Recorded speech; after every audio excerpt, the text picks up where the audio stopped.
Colligative properties. Colligative properties देखिए क्या होते हैं, सॉल्यूशन की वो प्रॉपर्टी जो कि सॉल्यूट के नंबर ऑफ पार्टिकल्स पर डिपेंड करती है, कॉलिगेटिव प्रॉपर्टीज होती है।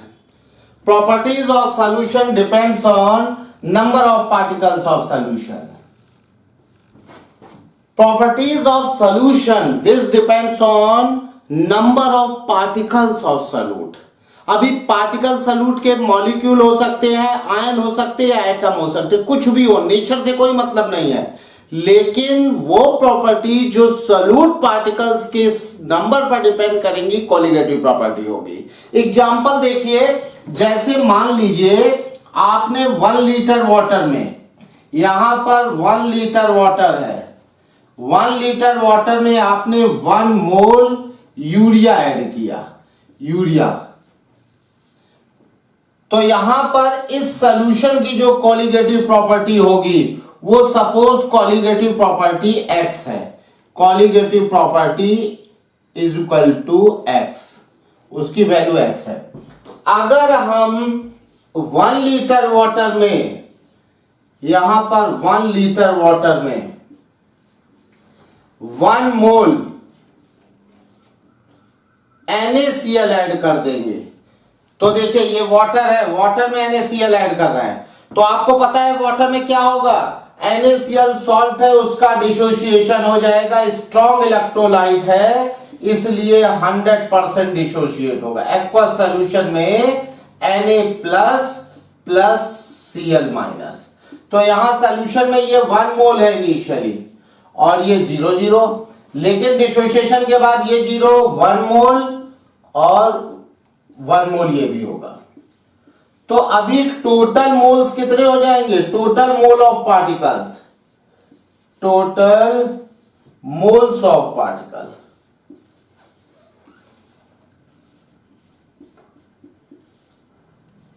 कितने हो जाएंगे, 1 + 1 2 मोल। तो यहां पर जो कॉलिगेटिव प्रॉपर्टी होगी इसकी वो कितनी हो जाएगी, 2x। देखिए इससे कोई मतलब नहीं है कि हमने कितना सॉल्यूट ऐड किया, 1 लीटर वाटर में 1 मोल यूरिया ऐड किया था और यहां पर 1 मोल NaCl ऐड किया, लेकिन यहां पर जब NaCl अंदर जाएगा तो वो 2 मोल पार्टिकल्स में ब्रेक हो जाए, इसलिए कॉलिगेटिव प्रॉपर्टी डबल हो जाएगी। मतलब हम लोग ये कह सकते हैं कि जो कॉलिगेटिव प्रॉपर्टी होगी, कॉलिगेटिव प्रॉपर्टी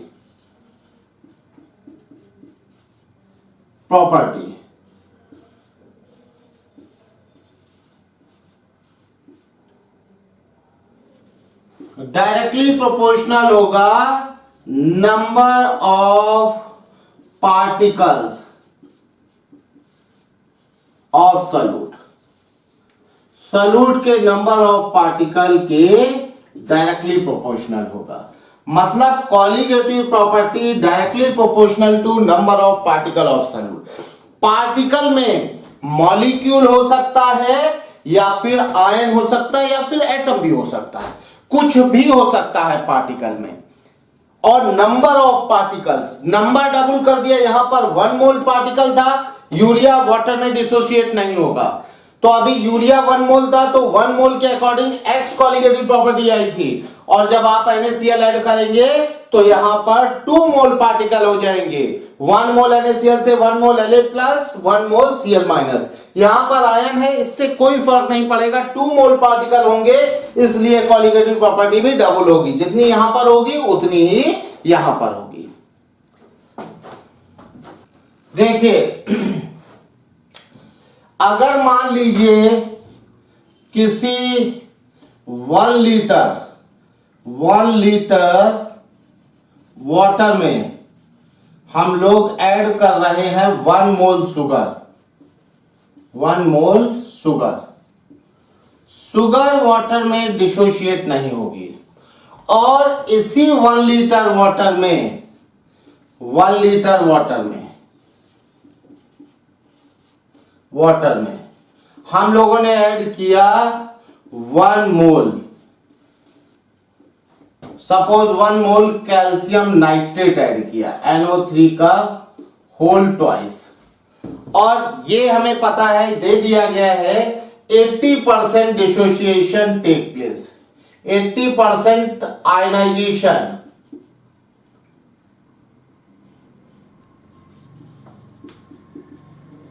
टेक प्लेस। तो अभी 80% आयनाइजेशन हो रहा है, इसका मतलब क्या है कि इसका डिग्री ऑफ डिसोसिएशन 0.8 है। परसेंटेज आयनाइजेशन 80% है, तो अल्फा कितना हो जाएगा, अल्फा इज इक्वल टू 0.8। भाई परसेंटेज 100 में होता, अल्फा निकालेंगे तो 100 से डिवाइड करेंगे। तो यहां पर इस सॉल्यूशन का कॉलिगेटिव प्रॉपर्टी क्या होगा, तो देखिए इसमें कॉलिगेटिव प्रॉपर्टी सपोज x है, colligative property is equal to x है और ये गिवन है, सपोज ये गिवन है। तो यहां पर देखिए अल्फा इसका 0.8 दिया, तो हम लोग ये देखेंगे कि सॉल्यूशन में कैल्शियम नाइट्रेट कितने मोल हो रहा है। 1 मोल के रिस्पेक्ट में कॉलिगेटिव प्रॉपर्टी x है, और जितने टाइम्स पार्टिकल होंगे, जितने नंबर ऑफ पार्टिकल बढ़ जाएंगे, उतनी कॉलिगेटिव प्रॉपर्टी बढ़ेगी। क्योंकि हमें एक बात तो पता ही है ना, colligative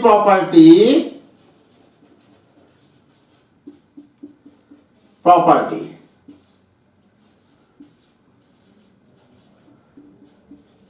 directly proportional to number of particles of solute, solute के नंबर ऑफ पार्टिकल पर डिपेंड करेगी। कॉलिगेटिव प्रॉपर्टी डिपेंड करेगी number of particles of solute पर। अभी देखिए यहां पर सॉल्यूट पार्टिकल अगर कम ज्यादा होंगे तो कॉलिगेटिव प्रॉपर्टी भी उसी के अकॉर्डिंग चेंज होगी। कैल्शियम नाइट्रेट CaNO3 का होल ट्वाइस, ये डिसोशिएट होगा calcium +2 plus twice NO3 minus में। अभी इनिशियली T=0 पर इसका 1 मोल है, 0 after dissociation dissociation 1 minus alpha, alpha कितना है 0.8, ये 0.8 2 इंटू 0.8 कितना हो जाएगा 0.2, ये हो जाएगा 1.6। टोटल मोल कितने हो जाएंगे भाई, टोटल मोल्स इन सॉल्यूशन कितना होगा 0.2, ये है प्लस 0.8 प्लस 1.6 कितना आ जाएगा 2.6। हम टोटल पार्टिकल काउंट करेंगे, मॉलिक्यूल भी काउंट करेंगे आएंगे, और जितने पार्टिकल होंगे उसी के अकॉर्डिंग कॉलिगेटिव प्रॉपर्टी चेंज होगी। तो यहां पर इसकी 1 मोल के रिस्पेक्ट में कॉलिगेटिव प्रॉपर्टी x है, 2.6 मोल के रिस्पेक्ट में कितनी हो जाएगी कॉलिगेटिव प्रॉपर्टी, हो जाएगी यहां पर colligative property of calcium nitrate NO3 का होल ट्वाइस 2.6x, ये कॉलिगेटिव प्रॉपर्टी। तो अभी बात समझ में आ गई होगी, कॉलिगेटिव प्रॉपर्टी वो प्रॉपर्टी होती है जो केवल सॉल्यूट पार्टिकल्स के नंबर पर डिपेंड करती है। यहां पर यह मतलब नहीं है कि पार्टिकल मॉलिक्यूल है या आयन है या एटम है, कोई भी किसी भी नेचर का पार्टिकल हो, बस सारे पार्टिकल जितने भी होंगे, चाहे वो मॉलिक्यूल हो चाहे आयन हो, टोटल जितने पार्टिकल होंगे, सारे पार्टिकल जिन प्रॉपर्टीज को डिफाइन करेंगे वो कॉलिगेटिव प्रॉपर्टी है। Colligative property directly proportional to number of particles of solute, particles may be molecule, ion और atom. There are 4 colligative properties. There are 4 colligative properties.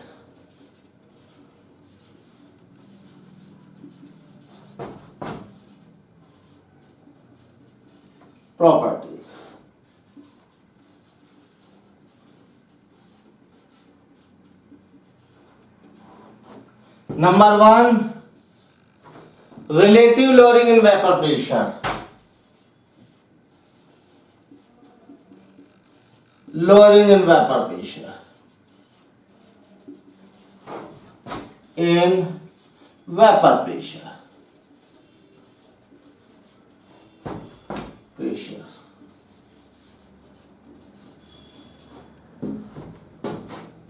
Number 2, osmotic pressure.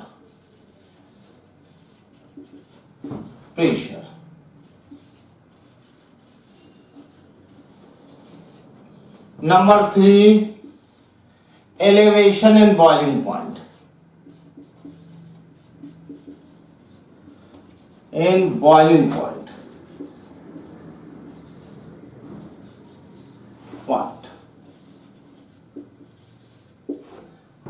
Number 4, depression in freezing point.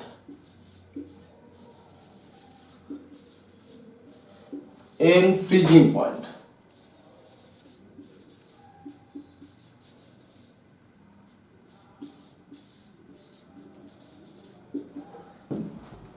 One by one in चारों colligative properties को हम पढ़ेंगे।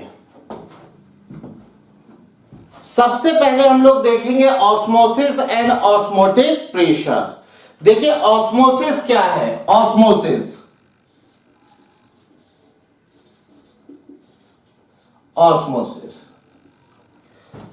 जब हम दो different concentrated solution को semi permeable membrane के थ्रू सेपरेट करके रखते हैं तो क्या होता है, सॉल्वेंट पार्टिकल लो कंसंट्रेटेड सॉल्यूशन से हाई कंसंट्रेटेड सॉल्यूशन की ओर मूव करते हैं। इसको हम लोग बोलते हैं ऑस्मोसिस।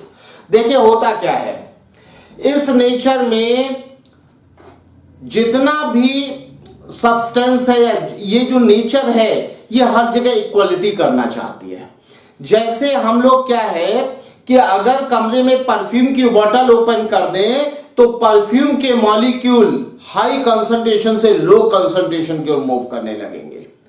ऐसा इसलिए होगा क्योंकि मॉलिक्यूल हर जगह अपने एनवायरनमेंट में अपना कंसंट्रेशन सेम करना चाहते हैं, तो वो एक जगह से दूसरी जगह मूव करने लगेंगे और थोड़ी देर बाद पूरे कमरे में परफ्यूम की स्मेल आ जाएगी। परफ्यूम के मॉलिक्यूल की प्रेजेंस पूरे कमरे में हो जाएगी। इस फिनोमेना को हम लोग बोलते हैं डिफ्यूजन। हाई कंसंट्रेशन से लो कंसंट्रेशन की ओर जो गैसियस मॉलिक्यूल्स का मूवमेंट होता है ये डिफ्यूजन।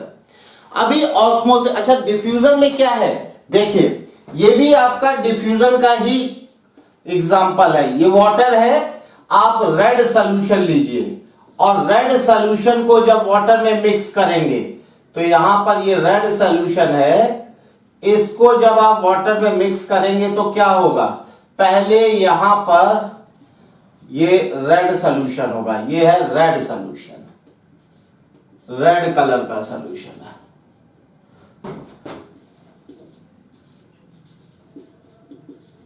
और ये है प्योर वाटर, प्योर वाटर। तो पहले जब आप रेड सॉल्यूशन को वाटर में मिक्स करेंगे तो रेड जो पार्ट है ये रेड है, ये रेड है, ये रेड पार्ट पहले एक जगह ही गिरेगा। जब आप रेड सॉल्यूशन यहां गिरा रहे हैं वहां पर रेड पार्ट एक जगह ही गिरेगा। लेकिन थोड़ी देर बाद क्या होगा, ये जो रेड पार्ट के मॉलिक्यूल है ये मूव करने लगेंगे और थोड़ी देर बाद आप देखेंगे कि जो पूरा सॉल्यूशन है इसमें रेड पार्टिकल आ गए, पूरा सॉल्यूशन रेड हो जाएगा, रेड। तो अभी देखिए क्या हुआ है, आपने रेड पार्टिकल्स को एक जगह सॉल्यूशन में डाला था, लेकिन ये पार्टिकल पूरे सॉल्यूशन में अपने कंसंट्रेशन को इक्वल करने के लिए हाई कंसंट्रेशन से लो कंसंट्रेशन की ओर मूव करने लगे। ये फिनोमिना है डिफ्यूजन। अब देखिए क्या है, जब हम दो डिफरेंट कंसंट्रेशन के सॉल्यूशंस को सेमी परमेबल मेम्ब्रेन से सेपरेट करके रखते हैं, ये जो सॉल्यूशन है इन दोनों सॉल्यूशन में कंसंट्रेशन अलग अलग है। यहां पर हमने लगा दिया semi permeable membrane, semi permeable SPM. SPM का फुल फॉर्म है semi permeable membrane, semi permeable membrane, membrane. Semi permeable membrane क्या होती है? ये अलाउ करती है movement of solvent particle. Semi permeable membrane एक ऐसी मेम्ब्रेन है जिससे सॉल्वेंट पार्टिकल पास हो सकता है और सॉल्यूट पार्टिकल पास नहीं होगा। मतलब सेमी परमेबल मेम्ब्रेन से अगर हम लोग शरबत को छानेंगे, शरबत क्या होता है? वाटर और शुगर का सॉल्यूशन, होमोजेनियस मिक्सचर। तो सॉल्वेंट पार्टिकल मेम्ब्रेन से निकल के नीचे आ जाएगा और शुगर क्या होगी? मेम्ब्रेन पर कलेक्ट हो जाएगी। इट अलाउज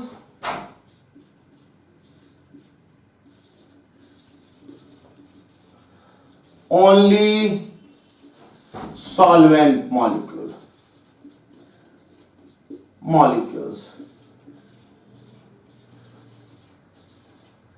तो यहां पर सेमी परमेबल मेम्ब्रेन से हम दो डिफरेंट कंसंट्रेशन के सॉल्यूशन को अलग करके रख रहे हैं।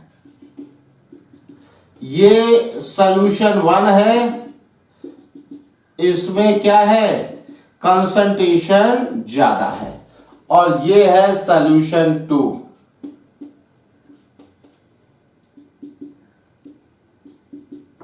ये C1 कंसंट्रेशन मोलर और ये है C2 मोलर। अभी C1 is greater than C2, तो यहां पर सेमी परमेबल मेम्ब्रेन केवल सॉल्वेंट को अलाउ करेगी।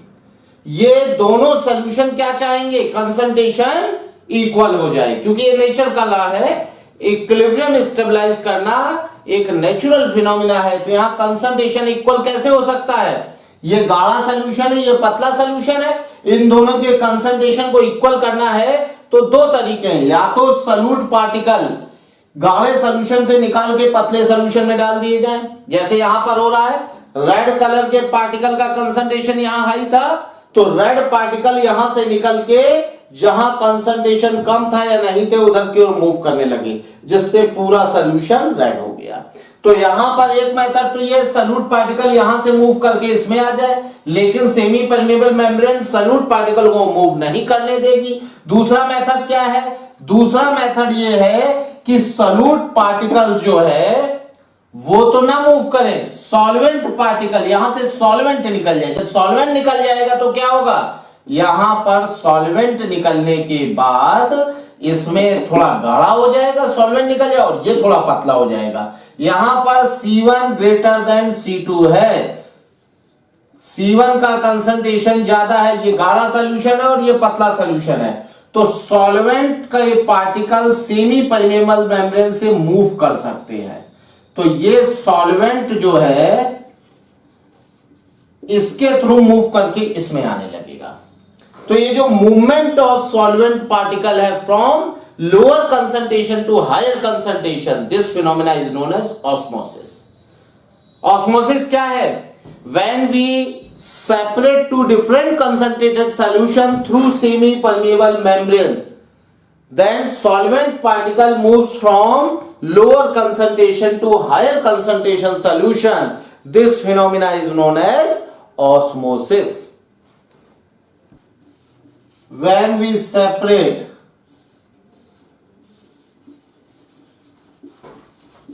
two different concentrated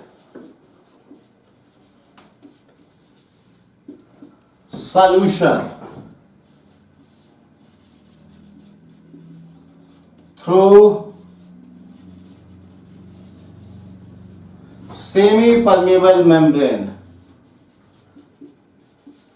permeable membrane, then solvent particle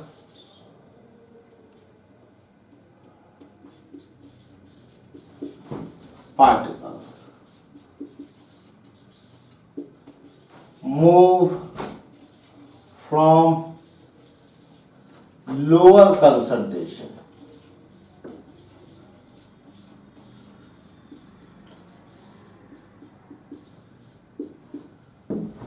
to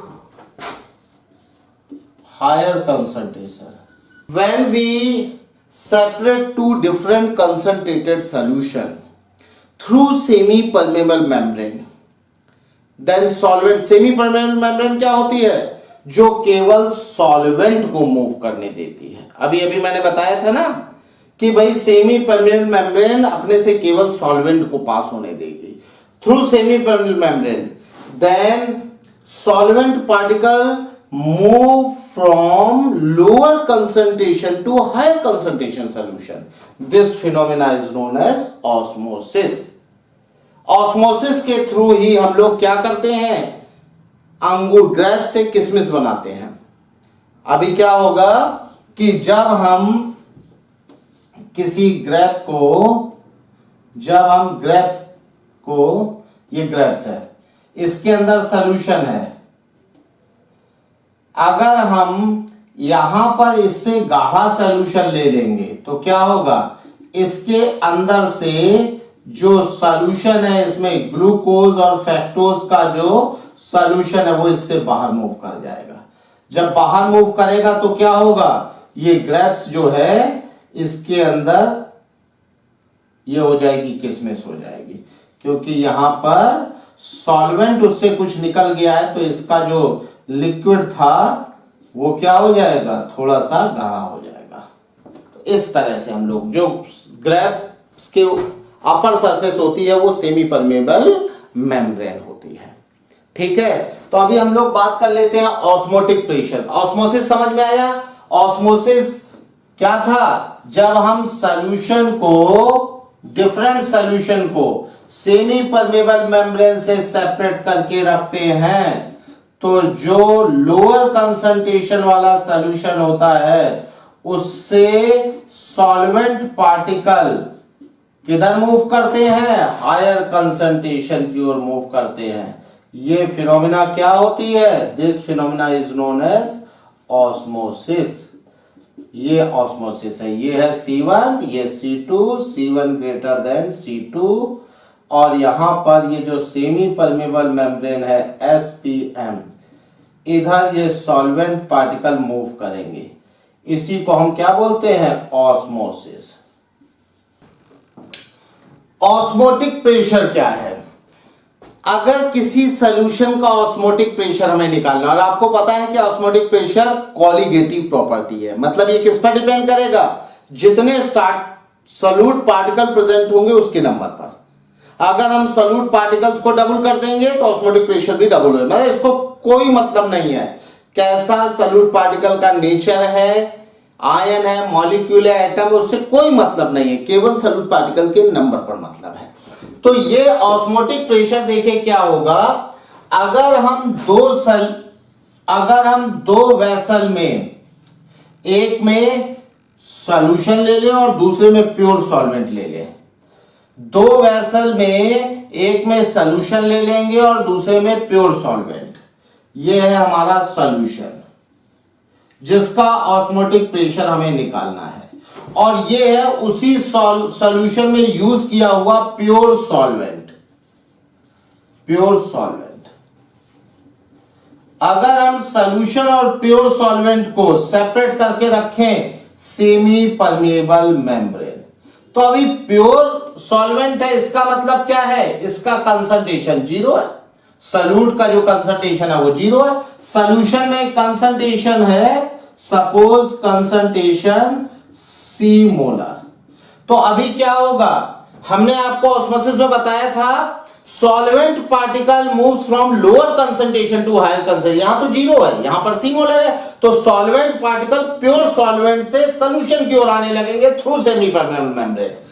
तो जब ये सॉल्वेंट पार्टिकल सॉल्यूशन से, सॉल्वेंट पार्टिकल प्योर सॉल्वेंट से सॉल्यूशन की तरफ आएंगे तो एक प्रेशर एक्सर्ट करेंगे, और उसी प्रेशर को हम लोग ऑस्मोटिक प्रेशर बोलते हैं। इस प्रेशर को हम कैसे मेजर कर सकते हैं, हम लोग यहां पर एक्स्ट्रा प्रेशर अप्लाई करें। भाई जब सॉल्वेंट पार्टिकल इससे इसमें आएगा तो इसका लेवल बढ़ेगा, वॉल्यूम बढ़ेगा।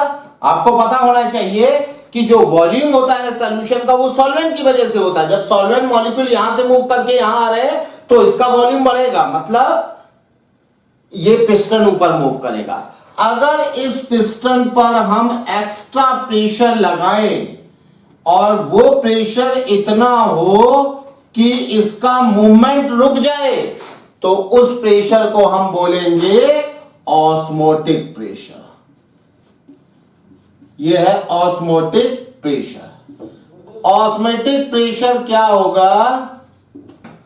ऑस्मोटिक प्रेशर देखो बाबू क्या होगा, इस पर पिस्टन पर हम एक्स्ट्रा प्रेशर लगा के सॉल्वेंट पार्टिकल के मूवमेंट को रोकेंगे, और ये मूवमेंट को रोकने के लिए जो एक्स्ट्रा प्रेशर एक्सर्ट करना पड़ेगा वही ऑस्मोटिक प्रेशर होगा। When we separate solution in its pure solvent through semi-permeable membrane, then solvent particle moves towards solution through semi-permeable membrane from pure solvent.